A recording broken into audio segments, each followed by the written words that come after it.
And this is why I love that he did it in the middle of this passage, and he can do it again. And you see, this is what Easter is all about, and I love it. Because you see, it's actually a very interesting parallel here with John 20. Because there was a group of disciples, very much broken and scattered.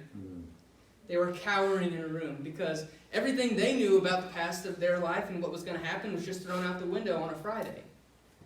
With each pounding of one of the 3 nails, they knew, this is it. We're done. In the middle of the chaos, we're just going to give into the fear. We're going to hide. We're going to give up this mission that we thought we had. We thought this was it. And as they were sitting broken and scared in this room, in walks Jesus, resurrected. And I love it. He speaks over them. He says, peace be with you. Peace be with you. And they see his wounds, and they see him, and they still can't believe it. And they're just so caught up in awe that they are brought back. They are made whole again. That no longer are they broken and scattered in fear, but they come together and they're like, they still can't believe it. But then it says, as he speaks, he breathes into them. And they have this spirit. They now have this mission to go out, to forgive, to love the unlovable. That's what Easter is all about. That's what we need to do within our church. And again, this is what God can do for us, and this is what we are called to do. And I just want to end with this story of a good example.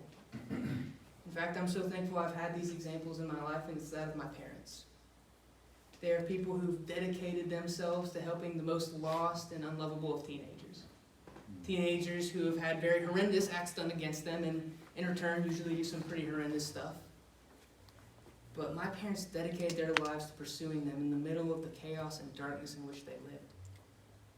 And it was such a blessing to see, always having my parents there to see God work in new ways. And there was this one such story with this girl named Liz. The very first thing Liz knew in life was that her father didn't want to be around at all. He took out, very young, left her and her mother. And soon enough, her mother decided she didn't want Liz either. Liz was homeless in high school.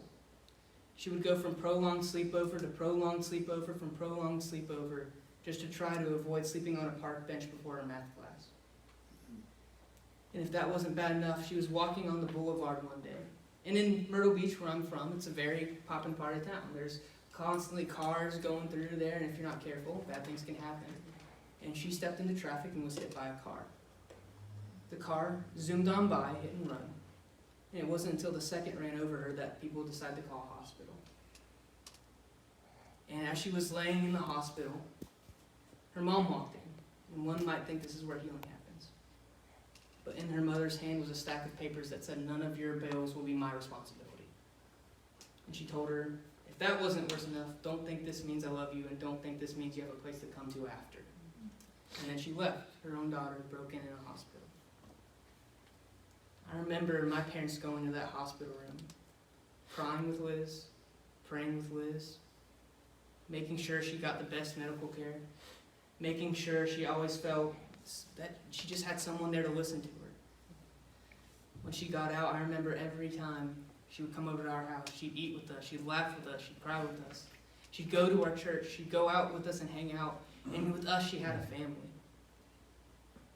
And it was that for such a long time. And it was a couple years ago that again, this was a very long time ago when it happened, but a couple years ago I ran into Liz again at the church back home with her husband and soon-to-be child. She's having a family even though hers was an absolute train wreck growing up. And I'm just so thankful my parents decided they weren't going to be dry bones. That they let God move them into the middle of a completely chaotic and scary situation. And every time it got scarier, they let God breathe that new life in them that said, let's go deeper. Let's run further into this darkness and bring light. So I just must ask this. That knowing that we have a God that can make dry bones live, and that can raise a crucified Savior from the dead, what chaos do we need to run to, knowing that there can be peace? Thank you.